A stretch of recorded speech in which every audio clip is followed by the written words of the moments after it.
आणि तसंही आता मला 25 लाख रुपये इन्सेंटिव्ह मिळणार आहे. एवढा इन्सेंटिव्ह कशाबद्दल?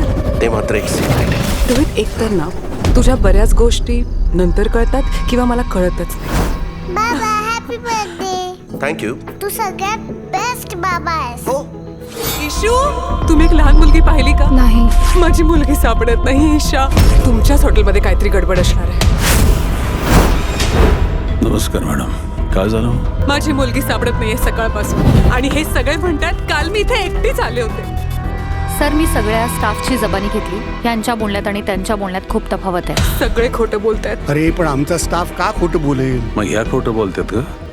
2 दिवस झाले इथले सीसीटीव्ही कॅमेरे बंद आहेत सर. एक्झॅक्टली किती वाजता आले ह्या? रात्री 9 वाजता त्या एकट्याच होत्या. आणि माझी मुलगी ईशा होती ना सोबत. मी नाही बघितलं. सर, हा तन्वी पण मॅडम, खोटं बोलतोय मॅडम, माणूस. प्लीज, सर, हा प्लीज पण शांत खोटं व्हा. बोलतोय. तुमच्या मिस्टरांची डेड बॉडी सापडली. तन्वी प्रधानांचा 10 वर्षापूर्वी एक अपघात झाला होता. तेव्हापासून त्यांना विचित्र भास होतात. रोहित खोटं बोलत होता का तन्वी मॅडम खोटं बोलून आपल्याला फासवता येतं?